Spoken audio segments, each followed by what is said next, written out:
Let's go to the number 2. Yeah, go to the one past where we stopped. In other words, it'll say part 2. So this is where we stop. Yeah, we go.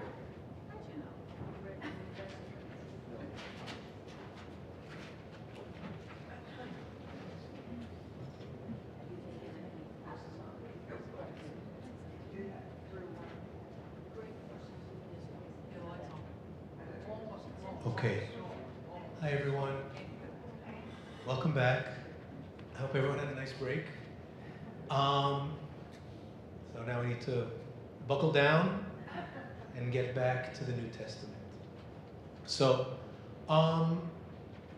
the first part of my talk was devoted to Jesus, and that was actually relatively simple. In other words, in terms of the argument that I proposed to you, it just had to do with Jesus's Jewishness, and I tried to show that by looking at statements that he made, right, about I've not come to abolish the law and the prophets and so forth, but mostly Jesus' own behavior, his adherence to Jewish law, and encouragement of others to do the same. With Paul, it's a little bit more complicated, because with Paul, we're going to have to look at both Paul as a practicing Jew, but also at the theology, okay? In other words, the role of the nature of interaction between Jews and Gentiles, Jews and non-Jews, right? So that's going to be part of what we're looking at here. Let's start with a theme that I already touched on, which is the promise of a universal aspect to Judaism, and how Paul frames it and his own role in it. All right, so Paul's writings are preserved in letters or epistles that he wrote to communities throughout basically the Mediterranean. And this is from a letter to a community in Galatia, basically part of Turkey today. And he writes, "But when God, who had set me apart before I was born and called me through his grace, was pleased to reveal his Son to me so that I might proclaim him among the Gentiles, I did not confer with any human being," and so on and so forth. So here we have two main themes. One is that Paul claims that he was chosen from the womb. Already in the womb, he was chosen by God. And what he was chosen was that he would proclaim God's Son to the Gentiles. He would teach Jesus' teachings to the nations. Okay? This is how the book of Jeremiah begins. This is Jeremiah 1, the first verses of the book of Jeremiah. "Now the word of the Lord came to me, saying, before I formed you in the womb, I knew you, and before you were born, I consecrated you. I appointed you a prophet to the nations." Nations and Gentiles is the same thing. But the you here is Jesus, not Paul. Who's the you? Which section are we talking about? Jeremiah, who is the you? Jeremiah. This is the book of Jeremiah. This is the prophet Jeremiah describing himself. The God said, right? This is a quote from God. "The word of the Lord came to me, saying, before I, the Lord, formed you in the womb, I knew you, and before you were born, I consecrated you. I appointed you a prophet to the nations." Okay. Two key points here. The first is Paul, in the letter to the Galatians, basically presents himself as another version of Jeremiah. In other words, in Jeremiah, the prophecy begins that God said, before I formed you in the womb, I knew you, I consecrated you, etc., to be a prophet to the nations. And Paul is basically saying, yeah, that's exactly what happened to me. You know, I'm another, and the same thing is in Isaiah as well. There's a similar passage in Isaiah, I think 42, but in Isaiah, or Deutero-Isaiah, if you're interested in the kind of biblical divisions, there's a similar statement about Isaiah, that he was chosen from the womb to be a prophet to the nations. So the first thing is Paul presents himself as another prophet. In other words, he uses the same motifs, election from the womb, and like Jeremiah and Isaiah, he is a prophet to the nations. We know what that means for Paul, or we will know by the end of this talk. If you may know, and if you don't, I hope you will know. I'll try to make it clear. What does it mean for Jeremiah? What does it mean for Isaiah to be a prophet to the nations? In other words, what does it mean that the prophets of Israel, Jeremiah and Isaiah, describe themselves as being charged with giving God's words to the non-Jews? Right? So this goes back to what I said when we saw the passage in Isaiah about the Gentiles who keep the Sabbaths and so forth will be allowed to make offerings on my temple. Clearly for Isaiah, clearly for Jeremiah, the non-Jewish world is also a recipient of God's word in some sense. Not exactly clear what is to be conveyed to them, but this is very remarkable.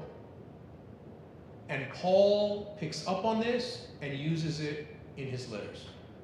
Paul is basically saying, I too am like Jeremiah, and the passage from Isaiah that I didn't bring here just because, you know, there's a limit to how many texts we can do in one afternoon, but I'm also part of this chain.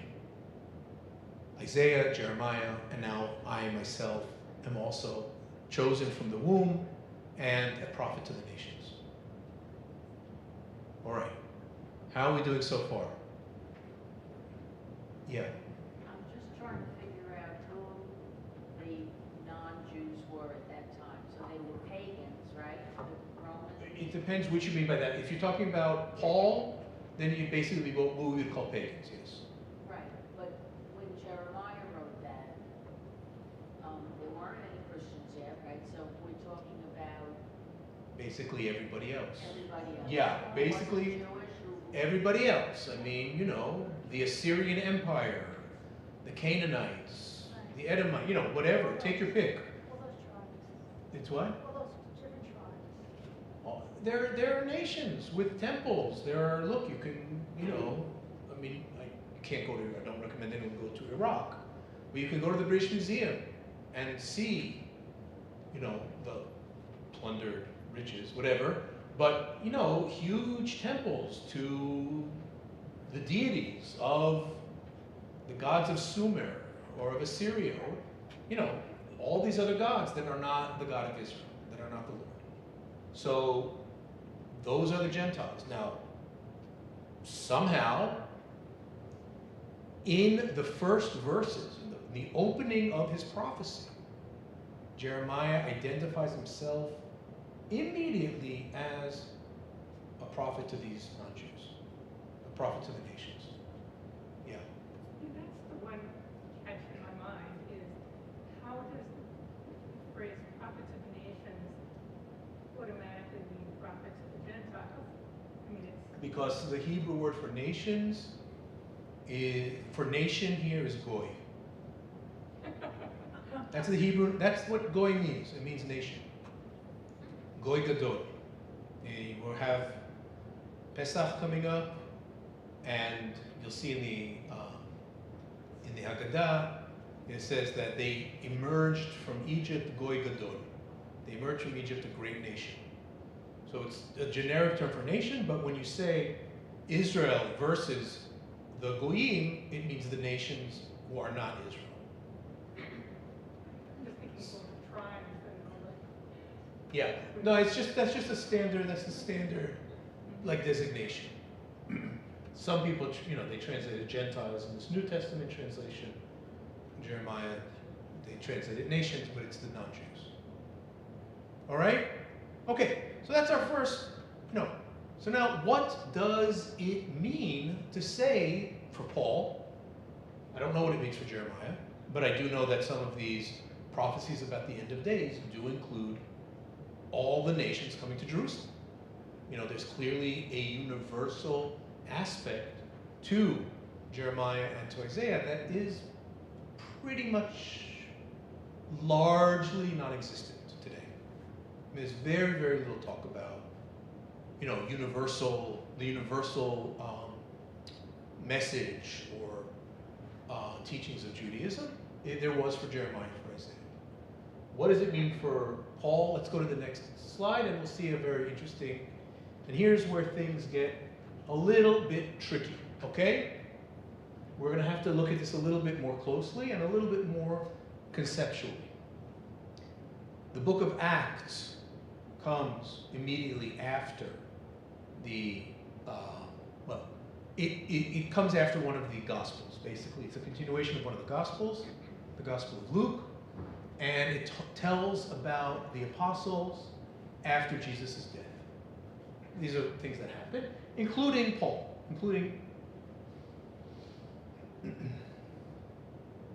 Then certain individuals came down from Judea and were teaching the brothers. Brothers is a standard term for believers in Jesus. In other words, they see themselves as like a community of followers of Jesus. He was teaching the brothers, unless you are circumcised according to the custom of Moses, you cannot be saved. And after Paul and Barnabas, so Paul and his companion, Barnabas, had no small dissension and debate with them, these people who are telling the brothers that you need to be circumcised, Paul and Barnabas and some of the others were appointed to go up to Jerusalem and discuss the question with the apostles and the elders. So we have a debate here. Certain individuals are going to Jesus' followers and saying, listen, you need to be circumcised. You can only be saved as Jews. You need to become Jews, and then, remember what we saw in the Gospel of Matthew, I have not come to abolish the Torah and the prophets, I've come to fulfill it. Is Jesus' teaching an internal Jewish teaching, as some of these passages? In which case, you need to convert to Judaism. Or, and this is Paul's position, that is not the case. You do not need to convert to Judaism. You can be saved as a Gentile. He's a prophet to the Gentiles, or apostle to the Gentiles, to the nations. When they came to Jerusalem, so they're coming up to Jerusalem to discuss this matter. Why Jerusalem? Jerusalem is the center of the Jesus movement. In other words, who heads the Jesus movement after Jesus' death? It's a man named James, who is Jesus' older brother. So Jesus' brother, not spoken about a lot in Christian theology because he raises a host of problems regarding Mary's virginity. They don't know about this. They're not concerned about this. James is Jesus' brother, not an issue. When they came to Jerusalem, they were welcomed by the church and the apostles and the elders, and they reported all that God had done with them. But some believers, in other words, some of the followers of Jesus, because this is being written by the book of Acts, who belonged to the sect of the Pharisees, right, stood up and said, it is necessary for them to be circumcised in order to keep the law of Moses. Okay, let's unpack this. Paul comes to Jerusalem, and he is of the opinion that people can be saved as Gentiles, as non-Jews. Who opposes him? The followers of Jesus who are Pharisees. Now that combination may seem to us a little bit jarring. The Pharisees are usually understood to be the bad guys of a lot of these exchanges with Jesus. But there you have it. In the New Testament, the followers of Jesus are all Jews, and they still identify by their kind of group identification within the Jewish world. These are the Pharisee followers of Jesus. And they say you can only be saved by Jesus if you are Jewish. In other words, those people that Paul is talking to need to be made to convert to Judaism, and only then can they be saved. Paul says that's not the case. Okay? Moment's pause. Anything here? Anyone, any questions about the dynamic right here? All right, let's go to the next slide. I'll try to kind of emphasize it in a somewhat different way. Look at this two-story building. Basically, if we look at this two-story building, and we can use it as a kind of analogy to the debate that's going on. The Pharisees claim that you have to enter on the ground floor.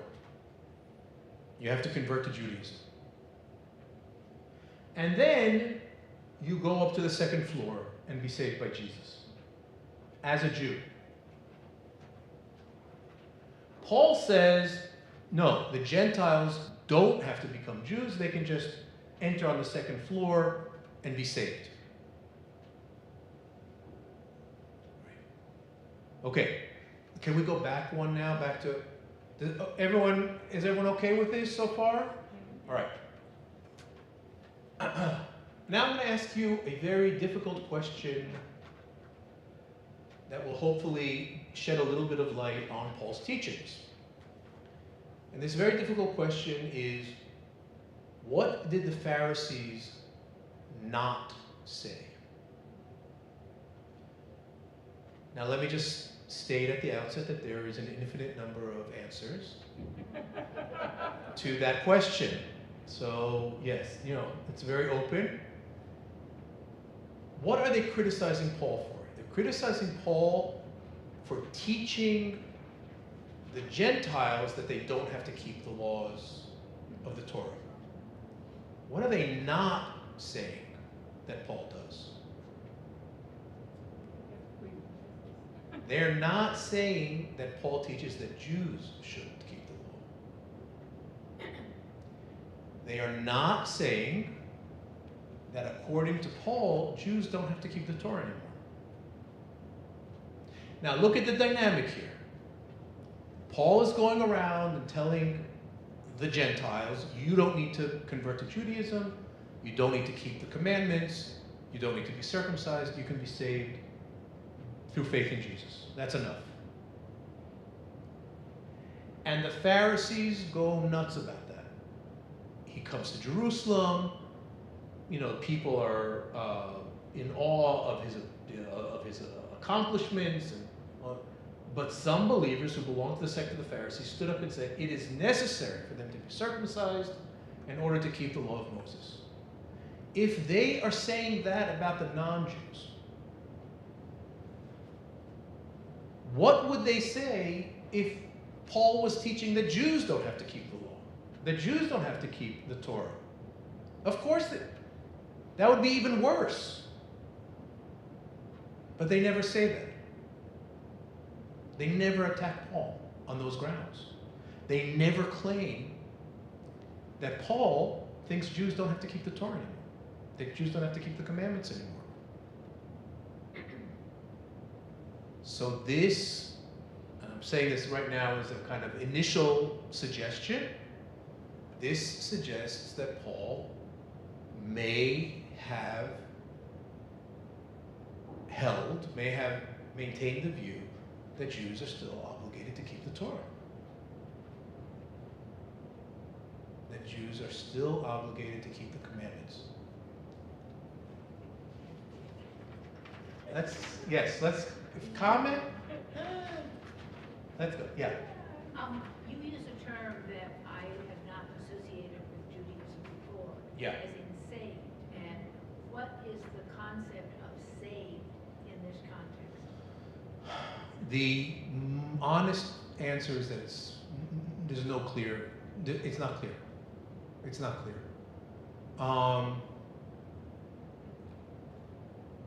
Very likely, saved means that during the end of days, they will be among those who are, saved, like not damned. Yeah, that's very likely. But it's hard to know because the difficulty is that we don't actually have the texts of these people. The language that we have is of a writer who's kind of putting it in his own terminology, and we don't know exactly, what exactly was said to these people. It said it's necessary to keep the law of Moses to be saved. So it's hard to know what they were saying historically. In this text, let's bracket this for 1 second, okay? And let's jump ahead. I think actually let's go 2 forward. Yeah. Okay. Yeah. No, that's good. This one? This is good. I raised this possibility that Paul still thinks that Jews should keep the commandments because he is attacked for saying that Gentiles don't need to keep the commandment. No one says anything about him saying.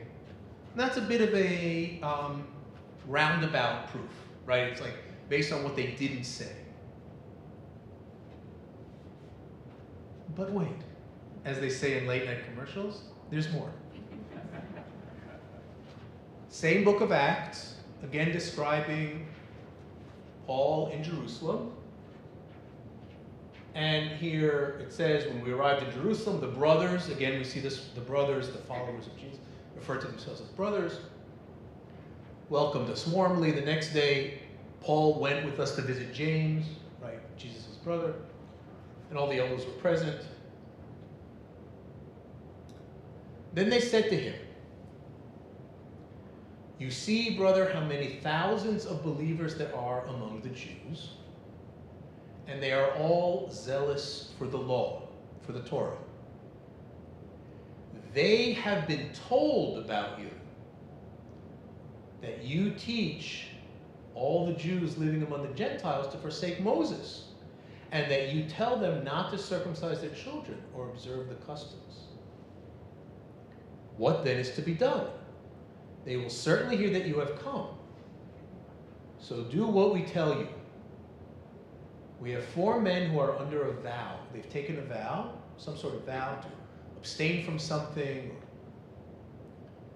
Join these men, go through the rite of purification with them, and pay for the shaving of their heads. Thus all will know that there is nothing in what they have been told about you, but that you yourself observe and guard the Torah." Then Paul took the men, and the next day, having purified himself, he entered the temple. In other words, he does exactly what they suggested. What is Paul doing in the temple? He is showing that these rumors about him teaching that Jews don't need to keep the Torah are malicious, that he's being slandered. Look at the discussion again. his companions say, there are many thousands of Jews who are zealous for the Torah. They have been told that you teach that the Jews should forsake Moses, etc.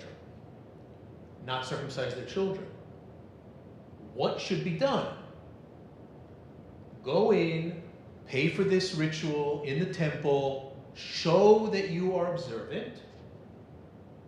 Thus all will know that there is nothing in what they have been told about you, but that you yourself observe and guard the Torah.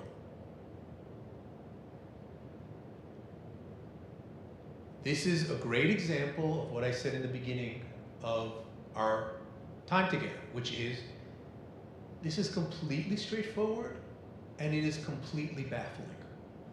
It's completely straightforward because it's just telling you people are maligning you, Paul, and saying they're slandering you and saying, oh, you tell Jews not to keep the Torah, not to circumcise their children. How do we show them that this is completely untrue? That's really straightforward. It means that Paul does not teach that Paul does keep the Torah.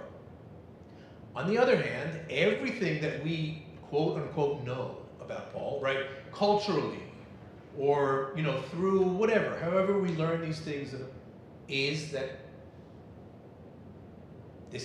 Paul doesn't keep the Torah. Paul breaks with the Torah, breaks with Judaism, all of that, except that, according to the New Testament, that is not the case. Yeah. It seems like if Paul was being told that these people don't believe that he's teaching these bad things to the Jews, then they're going to have his hide unless he makes a show of something. That's right. It sounds like he's just faking. Why would he say that? It says here that they're trying to help him and say, thus all will know that there is nothing. This is the author of the New Testament writing this. But if you thought 100 people were going to be after you and maybe want to kill you, what would you do? Where are you getting this from, the text? Where are you getting this from the text? The text said, sorry? So he's saying that Paul is just faking it. Saying Paul is just faking it. No. To save his hide. Why would he need to be there? He doesn't need to be in Jerusalem. He's going to Jerusalem to meet with all the leadership there, and they're saying this is an opportunity for us to set the record straight. In terms of the text, this is the underlined passage. Thus all will know that there is nothing in what they've been told about you. This is the author, one of the authors of the New Testament saying, this is all malicious lies. And let's go back to the other passage, where the Pharisees are very, very upset and trying to defame Paul and saying, you are telling the non-Jews they don't have to convert. In fact, they do have to convert. But they, on the inside, in this group, don't accuse him of failing to keep the Torah himself. And this is basically what this text is. Now, what I hear is exactly what I hear in that question is exactly the issue, which is, how can this be? Paul is in many ways the figure who is most closely identified with the break between Judaism and Christianity. Jesus was a preacher, and he did, and Paul, Paul is supposed to be a great anti-Semite in many tellings, right? Paul hates Judaism. So when I give you a text from the New Testament that says the opposite, it's hard. But what am I going to do? This is what it says. You know what I mean? I have no shares in Paul Incorporated. I'm not trying to, have Paul get. It doesn't matter to me one way or another. And certainly there are many anti-Semites. Not like. What I have are texts that say that this whole kind of construct about Paul may in fact be historically wrong. Yeah. So you're showing us one particular text out of many, many texts. And this notion that Paul is anti-Jewish, there there must be roots of it in other texts that we're not seeing.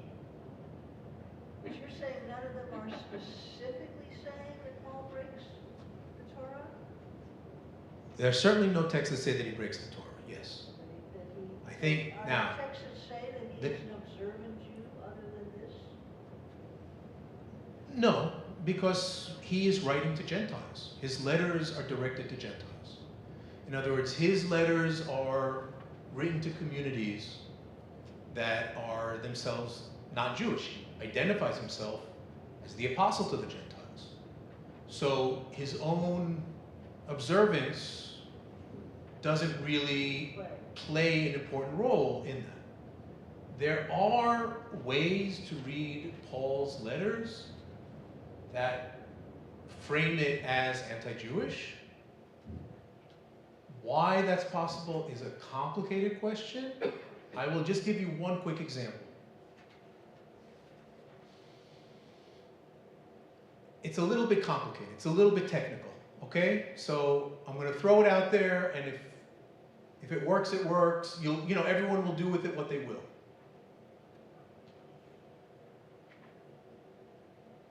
A lot hinges, for example, on the Greek word Judaismos. Now, you don't know Greek, but you can hear that Judaismos is like the Greek form of Judaism. Clear, right? Straightforward. Judaismos, Judaism, that must be the general term for like being Jewish. So when I set something up like that, you can be sure that I'm going to say, but that's not in fact the case. First of all, where in rabbinic sources is anyone referred to as a Jew? Nowhere. Nowhere. The Mishnah never speaks of Jews. They call them Israel. They're called Israel. They're not called Jews. These are people who are, or some of these sources are completely contemporary with Paul, and, or roughly. The word Jews is not used in Jewish circles to refer to Jews. They're called Israel. In the Mishnah, in early, called Israel.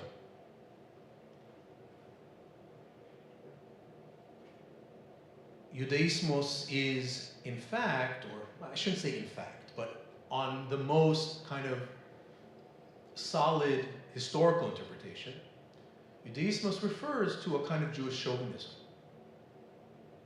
which is based on Hellenismus, where Hellenismus is like a pride in Greek heritage, a pride in Greek language, rather than just, all the Greeks as such, and an identifier of Greeks as such. And Judaismos is coined in the same way. The Jews who are like rabidly Jewish, or something like that, or exclusionarily Jewish, or chauvinistically Jewish, something like that. And he is wildly critical of them. And he says the people who are committed to Judaismos are terrible, and the Judaism. Now, if you put the word Judaism in there, that's very harsh. That's very harsh anti-Jewish rhetoric. But as similar as the word sounds to us, and as clear as that apparently is not the right word. He's actually attacking a type of Jewish chauvinism. So, of course, absolutely, there are other passages where it can look like Paul is anti-Jewish. That's not anything particularly new. In other words, that's a, long stand. But B, there are solid philological explanations for those passages, and no explanation about this. Why would the New Testament put this passage about Paul wanting to show that he, in fact, keeps the Torah if it wasn't true?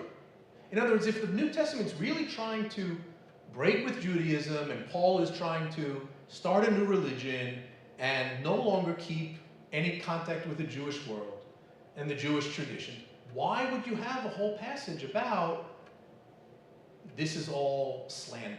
And actually, Paul does keep the Torah, and he goes to the temple, and he shows that to everyone, right? You understand? Like, what possible reason would you have for that? Or what possible reason would you have to show Paul as a coward who goes out and lies about his own religious beliefs because he's afraid of the mob, right? I mean, that's also it's like psychologically understandable that people do this, but why would the New Testament like build a whole story about Paul's hypocrisy?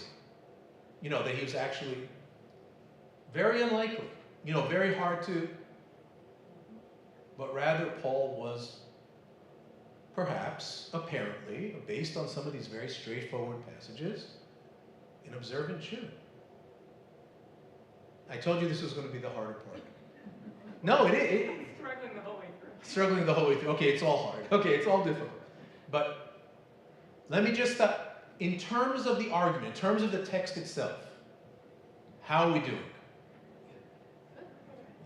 Yeah. What was Paul like when he was Saul? Did he have a good change of heart? He still was called Saul. He just adopted, it was pretty common to take a name for the non-Jewish world. So, I mean, he says, my name is Saul, I'm from the tribe of Benjamin. He's a Pharisee by training, by education. And so, you know, so he still identifies in those terms, but he has also a name for the broader non-Jewish world. Yeah? Yeah, but still, I mean, I don't find that quite as awkward as you do, even from the text, but leave that as it may.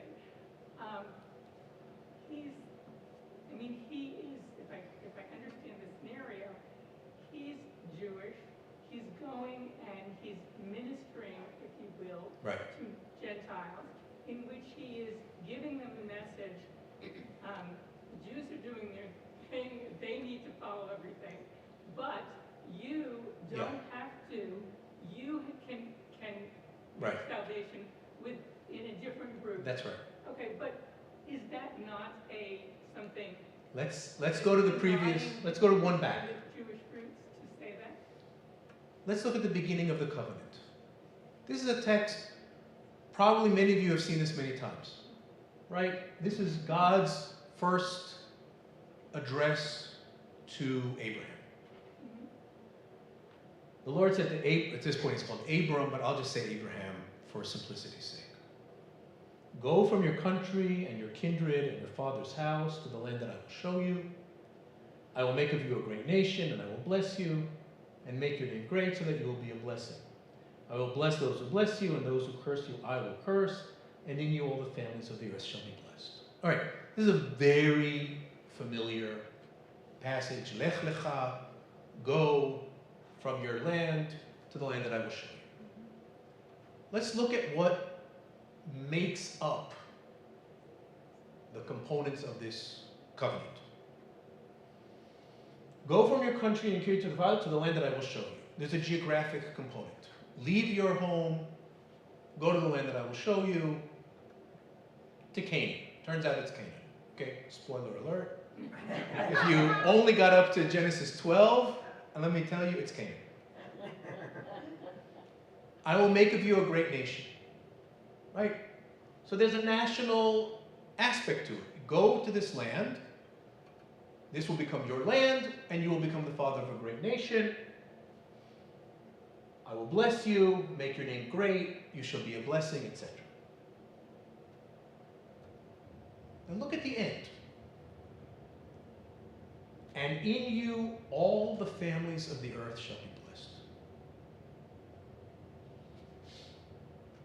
What does that mean? This is the core, right? This is where God forges a covenant with Abraham. And he says to Abraham, in you all the families of the earth shall be blessed. Now, I am not here to tell you what this means, what God wants, what the covenant is, anything. I am saying that it is a very, very plausible interpretation of this incredibly important passage, that there is a universal component to the covenant. you will get the land, you will become a nation, and one more aspect, in you all the families of the earth shall be blessed. The entire human race will be blessed as a result of this. So this idea that, the Jews need to keep the Torah, and they need to do the commandments, but look, other people can also be. Isn't it everybody comes from? It's not so, if you, at the very least, I'm not saying that this is what Genesis means, right? I'm not saying, what I am saying is that if someone interprets Genesis in that way, they're on pretty solid ground. In other words, if Paul says, look, this is the turning point where we go from being just, the land, great, that's check, right? You can put a check on that. The nation's there. And Paul understands the advent of Christ, as he understands it, right, as the moment where this third component, this third aspect, is activated. It is now time for all the families of the earth to be blessed through the covenant. And that's why he says, that's why you have this whole debate. In other words, that people can be saved through faith in Jesus without becoming Jews. Why? Because in you all the families of the earth shall be blessed. I'm not trying to get anyone to become a follower of Paul. I am myself not one, right? What I am saying is, and I said this also about Isaiah, and I said it about Jeremiah, is there is a universal message in certain passages, including the very first covenant, including the beginning of the covenant, where there is a role to be played by the non-Jewish world. They are part of the covenant in some sense. They're not Jews, but they're blessed through the covenant of Israel, of God in Israel. And Isaiah and Jeremiah are prophets to the nations. And we saw in the Isaiah passage that Jesus quotes in the temple, that at the end of days, the non-Jews who, are faithful to God in some sense, can make offerings at the temple.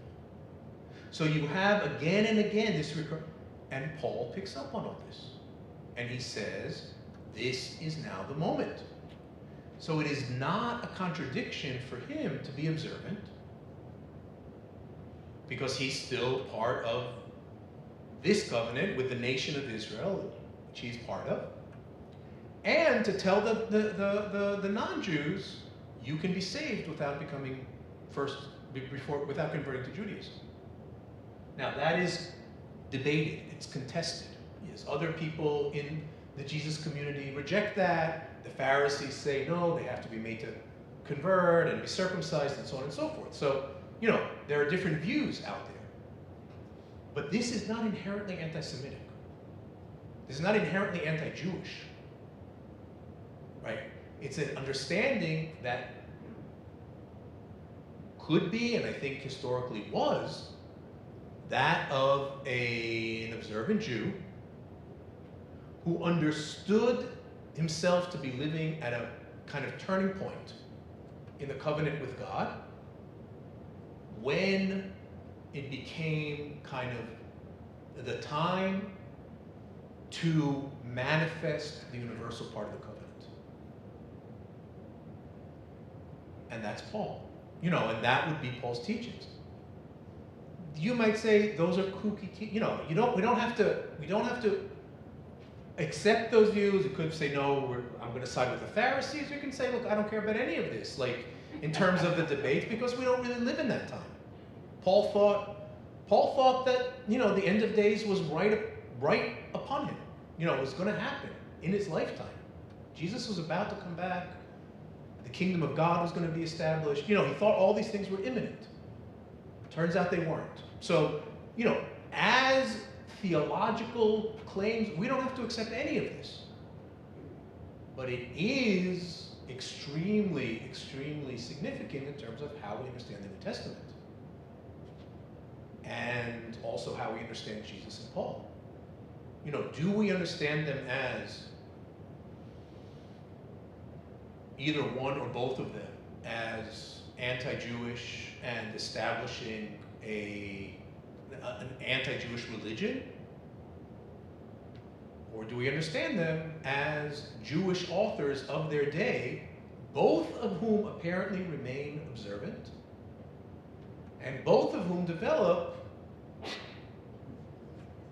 bless you, it's odd to say that from the Bima. I just meant Gesundheit, that's all. But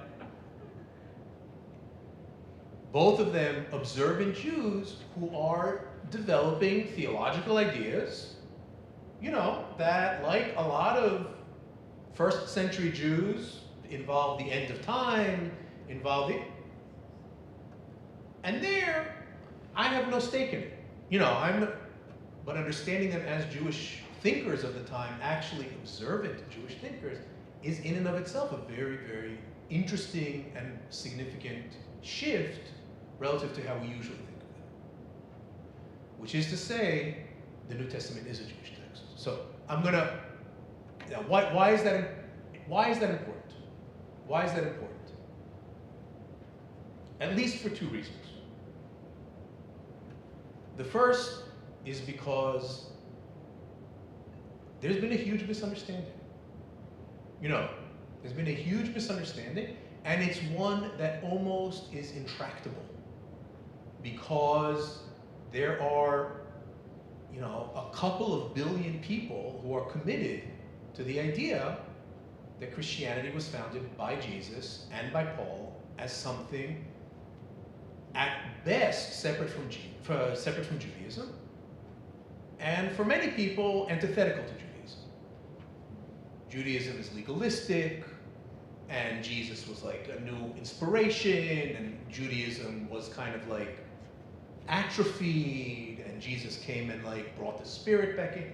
All these very, very well entrenched Christian theological ideas. So I don't think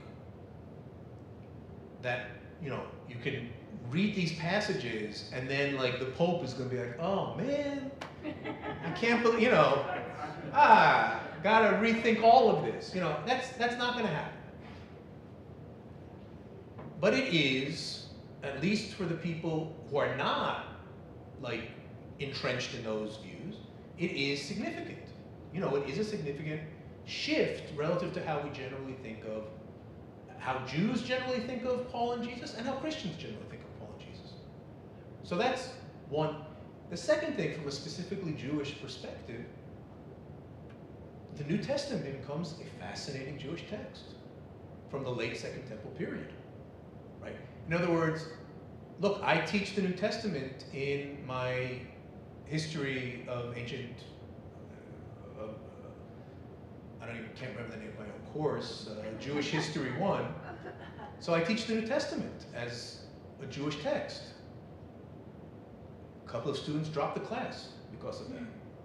Because their rabbi said you cannot be exposed to this, you know. So, you know, that happens. But if what I said is at least in broad strokes correct, right? I'm not, whatever. There can be points of difference, you know, this reading might be more convincing, this one might be less. But I'm saying if in broad strokes what I'm saying is correct, the New Testament is a Jewish source. That's very interesting as for understanding the theology, the history, the social realities, all of these things of the Jews of the time, of the very end of the Second Temple period. Right? So for both those reasons, I think it's, you know, an important and worthwhile shift. Yeah.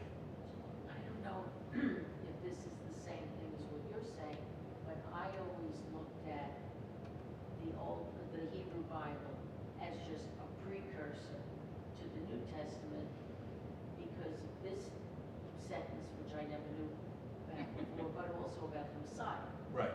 Right. And so I still see it that way. We're just a precursor, and that's why the Christians Bible in the Holy Bible. Right. If, I don't know, if we hadn't mentioned the Messiah in the Hebrew Bible, you think they would have still included it? Well, I mean, first of all, the reading that you're interpreting, the reading you're presenting, this interpretation that you're presenting of what we call the New Testament, or the narratives about Jesus as a kind of realization of the prophecies of the Hebrew Bible, right? A kind of, that's how these texts present themselves.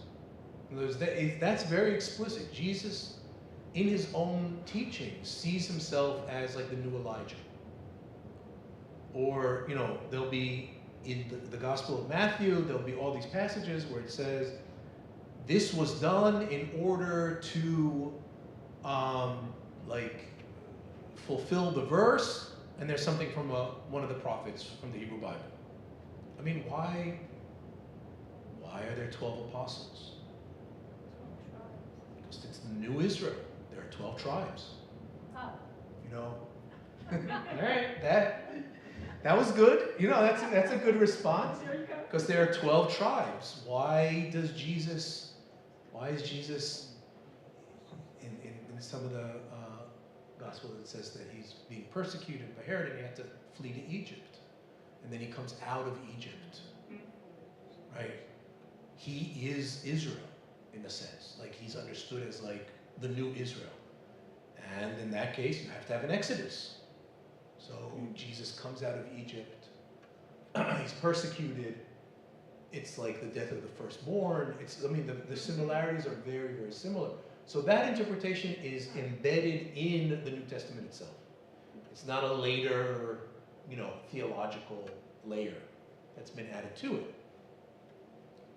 It's also exactly how Jewish prophetic figures understand themselves. In other words, if we take the comparison to the Dead Sea Scrolls, which I'm not going to go into in detail here, but some of the texts are from the time of Jesus, they do the same thing. The Dead Sea Scroll authors use biblical prophecy and say, well, this refers to what's happening now. This refers to our leader. This refers to... So that is completely in keeping with how Jewish authors present Jewish prophetic leaders, charismatic leaders, how they present themselves relative to the Hebrew Bible. All right. Let me go, now let's look at one last text, and this is, I told you we were going to end this, and this is, so we need to go 2 forward. This is from the Dead Sea Scrolls, okay? I assume you have some knowledge of the Dead Sea community, this small community living on the kind of desert alongside the Dead Sea, with the writings that were discovered in 1947, understood as, a Jewish kind of sectarian group. They leave Jerusalem, they think Jerusalem, the priesthood of Jerusalem, is not keeping God's word properly. They're highly eschatological. They believe the end of days is near. And this is from something called the War Scroll. The War Scroll describes the war of the sons of, it's also called the War of the Sons of Light against the Sons of Darkness. In that scheme, does anyone want to guess who the Sons of Light are? It's always us. It's always whoever writes it. We're the Sons of Light. Everyone else is the Sons of Darkness. Which means the Sons of Light are that community. That group who is living in the Dead Sea desert, they are the Sons of Light.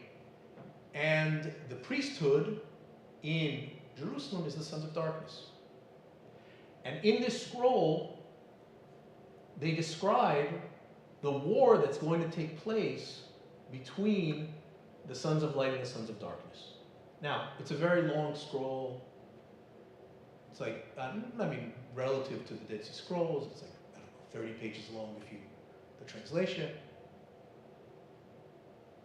But you talk about the first attack of the Sons of Light shall be undertaken against the forces of the Sons of Darkness. the army of Belial. Belial is like a demon who competes with God and governs these enemies. The troops of Edom and Moab, they're going to fight all the sons of darkness and the Kittim, which is a name for the Romans. And those are those who have violated the covenant. On the day when the Kittim fall, there shall be a battle and horrible carnage before the God of Israel. For it is the day appointed by him from ancient times as a battle of annihilation for the sons of darkness. The great hand of God shall overcome Belial and all the angels of his dominion, and all the men of his forces shall be destroyed forever. And then they go on and describe how they're going to take over the temple. And they're going to reinstitute proper worship in the temple. Because right now the priests who are running the temple are the sons of darkness. And they all need to be murdered. They all need to be killed. Why am I bringing you this gruesome passage? You may be wondering. I want to show the extent to which our presuppositions determine how we interpret something. This is a community that says that you need to go up to Jerusalem and murder everybody. And that is the day of the annihilations of the sons of darkness. And throw everyone out and establish a new community. That's good, the true community of God, the true covenant, etc. And this is called a Jewish sect. They're a Jewish sect. You know, I don't abide by their views, I don't support them, I don't endorse them. But no problem. They're a Jewish sect. Jesus goes into the temple and says, stop robbing people with your, money lending, money exchange practices. Well, that's no longer Jewish. Now you're out. What? Right.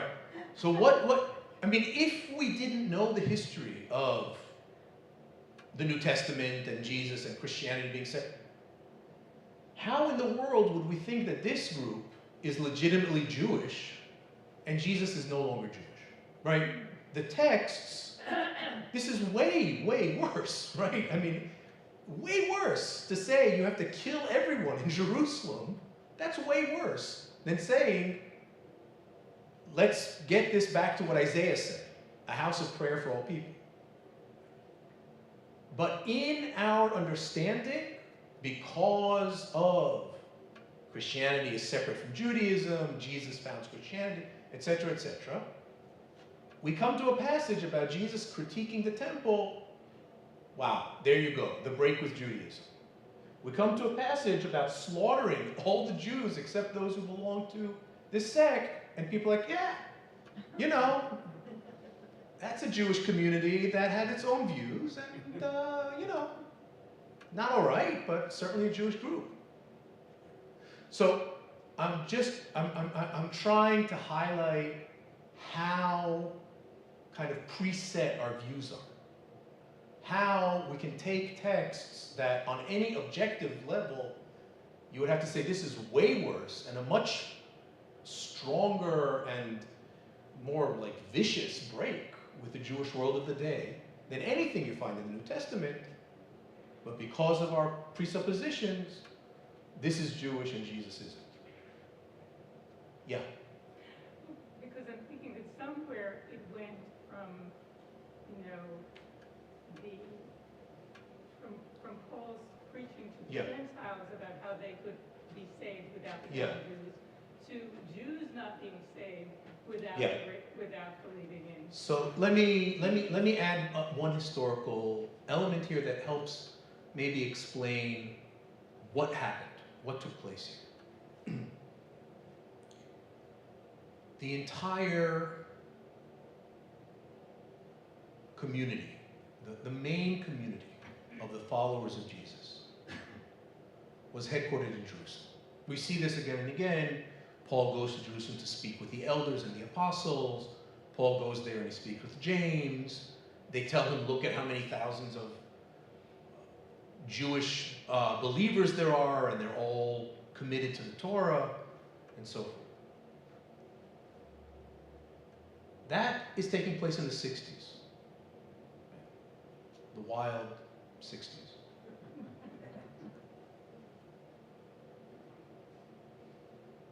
Within a few years, they've all been killed by the Romans. The Roman conquest of Jerusalem, the destruction of the temple, wipes out that entire segment, that entire demographic of Jewish followers of Jesus. And all that's left are the communities that Paul established in Asia Minor, basically. So the entire inner Jewish among Jesus' followers, that whole entire inner Jewish debate between Paul and the Pharisees about what does Jesus' advent mean? Does it mean that Jesus is an internal Jewish leader and therefore everyone has to convert to be saved by Jesus? That's the Pharisee position. Or is this new moment where now we're reaching out to the non-Jews, as we saw in Genesis 12? All the families of the earth shall be blessed in you. That's Paul's position. They're all dead. The Romans killed everyone. So the whole Jewish follower of Jesus landscape is destroyed. And then you have a completely different dynamic. You have followers of Jesus who have been kind of recruited or proselytized in some sense by Paul, often with very, very hostile Jewish responses, like those Pharisees saying, no, you can't be saved, what you're doing is useless, you have to become Jews, etc. And that becomes basically the basis for what evolves into Christianity.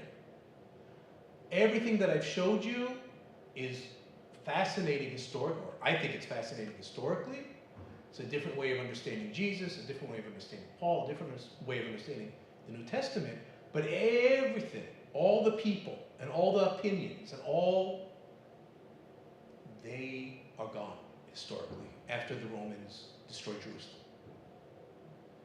So you have a very sharp break within the history of what would become Christianity, the history of the Jesus movement, where it goes from being primarily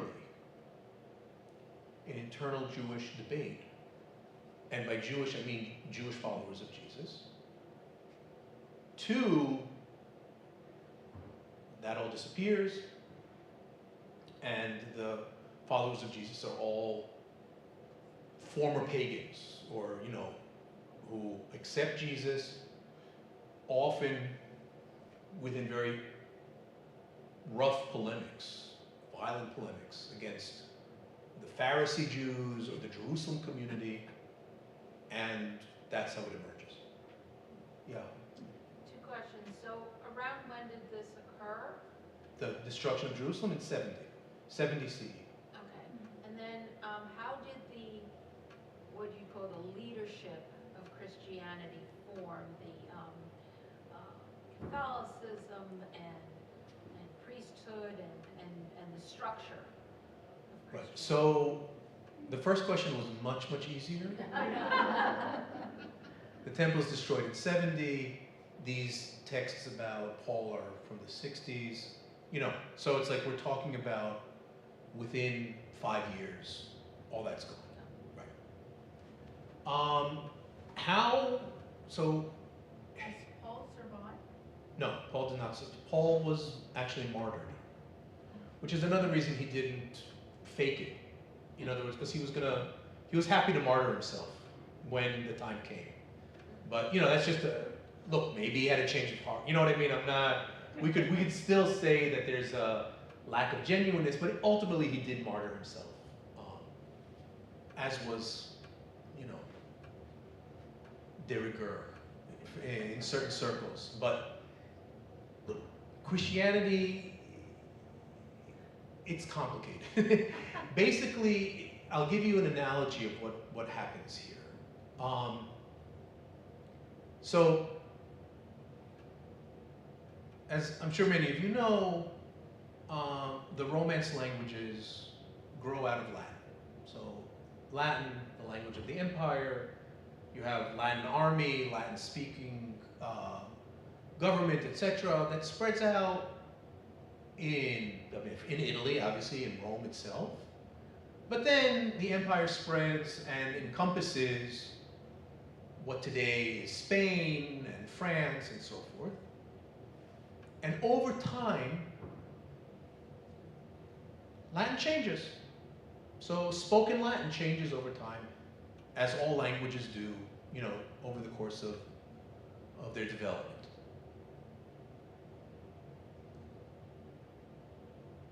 For a long time, speakers on one side of the border, let's say, or one side of some Latin territory versus another, spoke, there were very minor differences.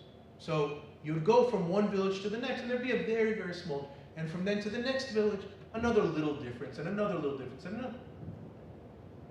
But if you went from the first to the 20th village, they would be mutually unintelligible. You couldn't speak with each other. Basically, like this would be French and this would be Spanish, or something like that. Okay, something along those lines. The emergence of Judaism and Christianity as different religions occurs in a similar way.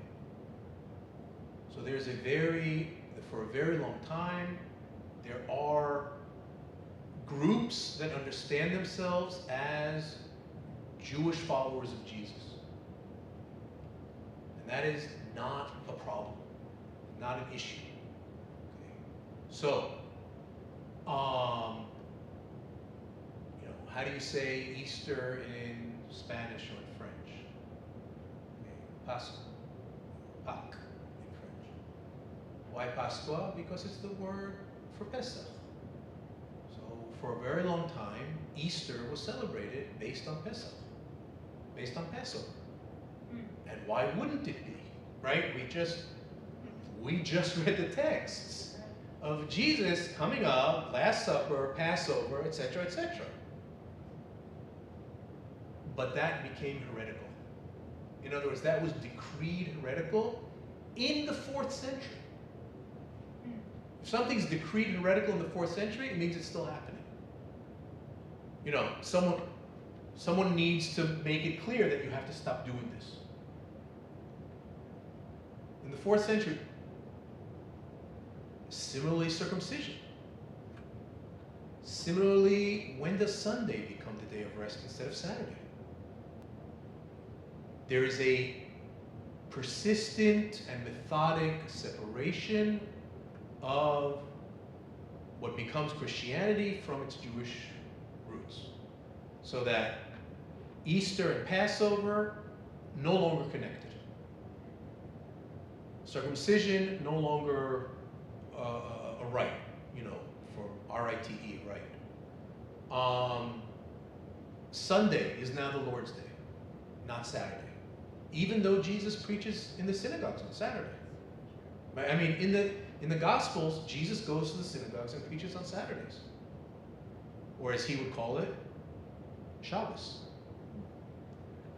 So you have this dynamic where at one point it's like they're all speaking the same language in some sense, or variants of that language, but at the edges, they don't understand each other anymore. And what we have are the edges. In other words, the edges are the rabbis and the church fathers.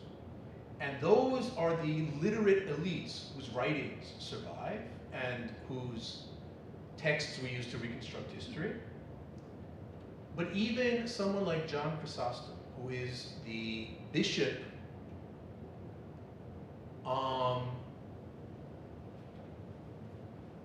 where's John Chrysostom? It's in Syria. He's the bishop, I can't remember offhand. Very important preacher, and his teachings have survived.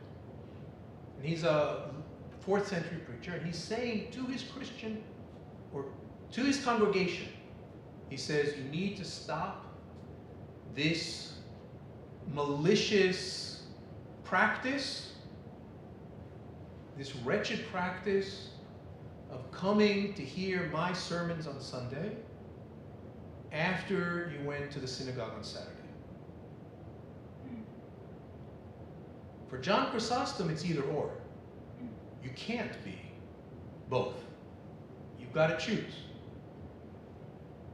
Clearly, for some of his parishioners, that was not the case. They were like, why not? Let's go hear the rabbi's sermon, and let's hear John's sermon on Sunday. It's what, I'm sorry? Not much else to do. Not that much else to do, right? No, and also look, they might, genuinely religious motivation. They might want to learn Torah, Scripture, New Testament, whatever. But it was an option for people. For some people, it was an option. And it was still like, these borderlands where, like, you speak Tex-Mex, right? Something like, it was like religious Tex-Mex. But at a certain point, it separated, and you could not do one or the other. You could not do one and the other. It had to be one or the other. So it was not just one person who decreed. No, I mean, look, there is this narrative about Constantine, who is the Roman emperor who converts to Christianity, and he makes Christianity a legal religion, and some 70 years later, it becomes the official religion of the Roman Empire, which then becomes the Holy Roman Empire, thereby, and so forth. So, there's this narrative about, like, he does this and he Christian, but that's not true. It's not true. You can't, the Roman Empire is huge, and people have practiced, people don't see the emperor. They live 1,000 miles away. They maintain their traditions. But it's the beginning of this process. It's the beginning of a process in which it becomes an either or, which is, of course, what we live in today. Which is, of course, what's familiar to us. You can't be Jewish and Christian. Yeah. I keep looking at this in modern terms, like today. Yeah. And there's so many things you've said that are like, ooh. One of them is I never thought of Judaism as being sort of evangelical, like everybody's Right. welcome. That's a new insight. But I'm also thinking of the bizarreness of some of the anti-Semitism on college campuses today, and wondering about when the antipathy between, and I know Islam didn't start for another couple hundred years, but I'm also wondering, is this in theological circles, this idea of looking at the New Testament as fundamentally has its roots in the Hebrew text? Is that a movement in Christian theology at all? Or is this, or are you Yeah. the only one preaching this? No, I'm not. First of all, I'm not preaching. Let's start. I'm not preaching. We're reading together. Yes. No, which is a very big difference. It's a very big difference. I'm not here to preach to you what, I'm here to read together and look at these texts and try to understand them as best we can. No, this is actually one of the great, so I'm not the only one, but this is a great example of the gap between scholarship and the broader religious world. So there is a movement among Christian scholars as well called the New Paul movement.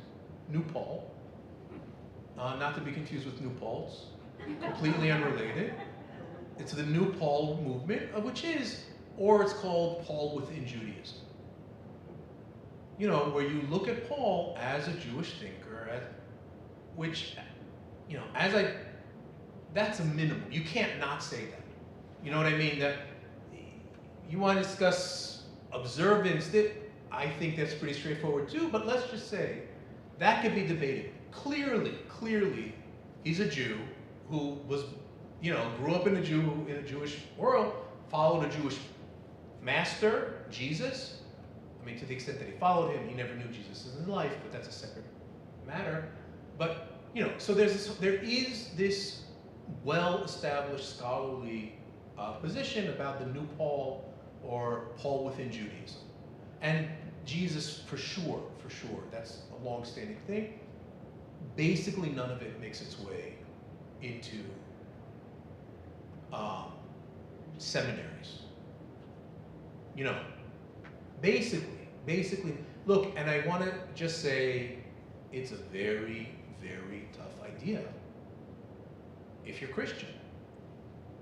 Because if Jesus did not intend to establish a new religion, in other words, if he went into the temple not saying, I reject the temple, but why isn't the temple living up to its prophetic ideals?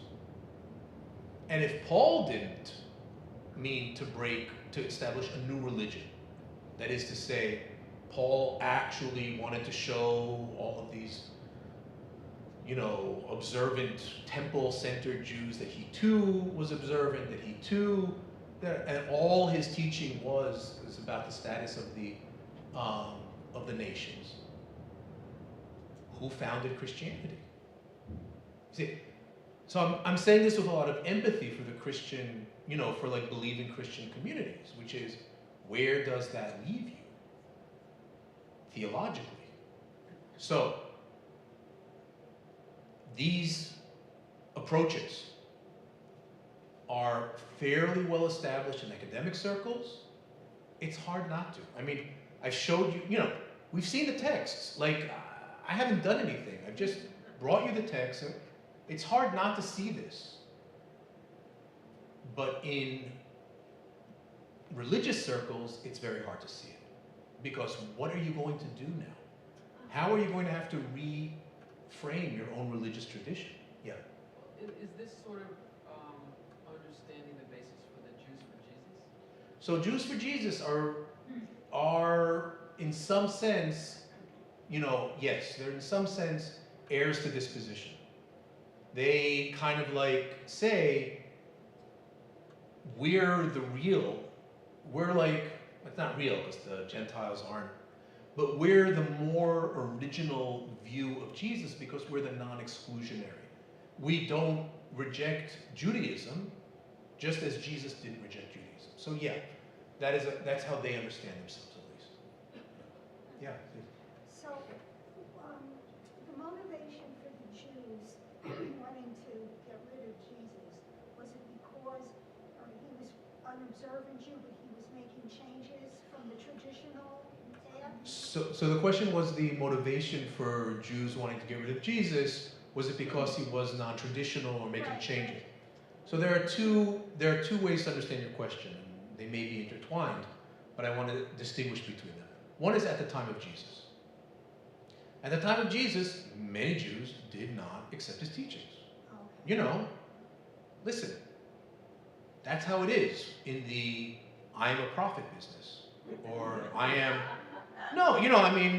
that's just, no one bats 1,000. It's, there's just, some people followed him and some people didn't. Later, once Christianity became, the religion of Europe, and a lot of its legislation was aimed at the things that I just said, separating Christianity from Judaism, which, by the way, is kind of a classic psychological move to, like, methinks the lady doth protest too much. No, we're nothing like that. We're not like that. We're not. Why are you saying? How much legislation is there to show that Christianity is separate from Buddhism? None. Why? Because no one, it's not an issue. So why do you have to make an imperial decree that it is prohibited to use Passover as the basis for Easter, for dating Easter? Why do you have to do that? Because it makes so much sense to do it. Because that's what it says in the New Testament. That's what the Gospels tell us, is that Jesus celebrated Passover. So what do you need to, so once that starts happening, then Jesus is understood through Christian eyes. You know what I mean? Jesus, as the basis for this persecution, this anti-Jewish legislation, and so on and so forth, which really has been, you know, I don't want to make it sound like, you know, there's been nothing but anti-Semitism or anything like that, but you know, there's a very continuous tradition of anti-Jewish legislation in Europe. At that point, of course, Jews reject Jesus because they understand him through the lens of the church.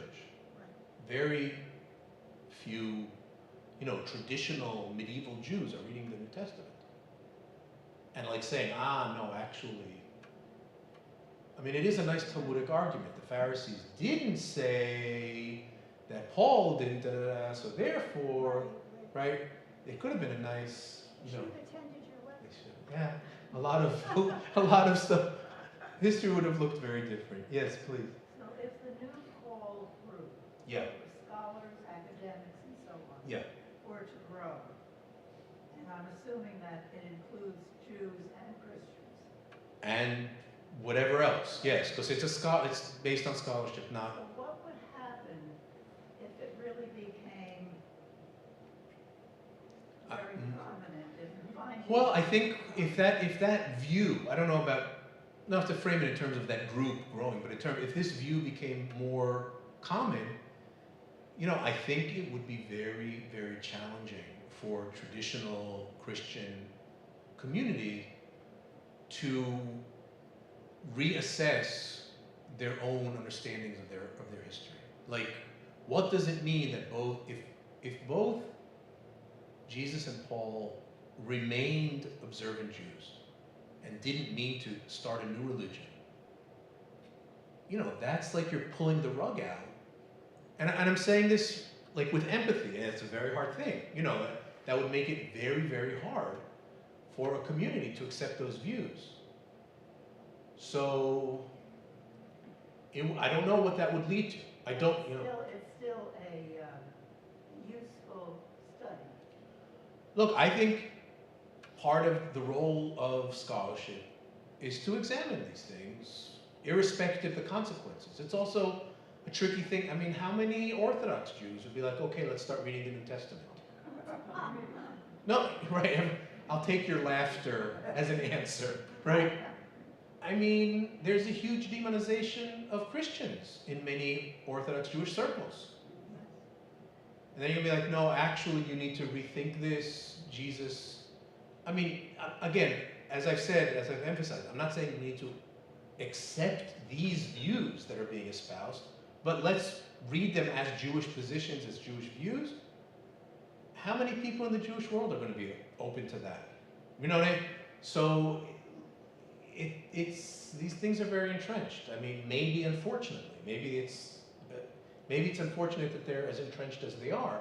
But if that's the world we inhabit right now, it's hard for me to see, you know, a lot of mainstream churches saying, like, we follow the teachings of someone who stayed an observant Jew all his life. You know what but we ourselves aren't Jewish. It's a very tough position to navigate. Yeah. Can I skip? Yes, sorry, that was the... Does anything in Talmudic studies pop up that is similar to what you've encountered in the New Testament? It's similar in what... Just, you know, working through all the aspects of the text and the Torah and stuff. Yeah, yes. That's basically bread and butter of Talmudic studies. You know, you work through the argument, you try and figure out what they're saying, how that's been understood, maybe how it should have been understood, you know. So Genesis 12, right? That last sentence in Genesis 12. Yeah. Verse that you showed us. It's been complete. Would the rabbis be arguing something like that? They tend to ignore it. No, they do. Because it's seen as a Christian, or it's seen as potentially leading to Christian readings. You know what I mean? Look, I'm sure there are people in this room who have, not this, but the Genesis 12, who have come across that and heard it in rabbi sermons, and they've read it themselves in the book of Genesis, and yet, you know, when you say, well, hey guys, look at this last part, right? And in you, thank you. And in you, all the families of the earth shall be blessed. What does that mean? You know, generally people are like, you know, I never actually, I don't know, good question, you know.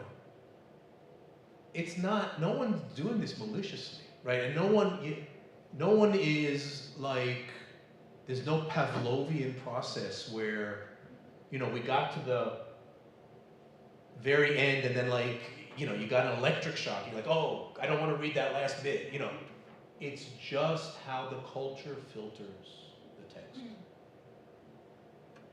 People here in the room have read this 10 times or 30 times or 50 times over the course of their lives, and they've heard it from rabbis, and they've heard it from teachers, and they've heard it, whatever, you know.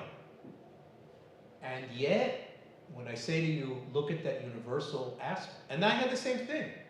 You know, I had the same exact experience. I am sitting up here, but technically I am sitting up here. But I'm saying, this is exactly, you know, I mean, I read an article about Paul, and they brought this in. I was like, oh my God, like, Paul might be a reasonable interpretation of Genesis. That's actually pretty straightforward. In you, all the nations, all the families of the earth shall be blessed. Huh, amazing. You know, he's genuinely trying to fulfill the covenant between God and Israel in his understanding.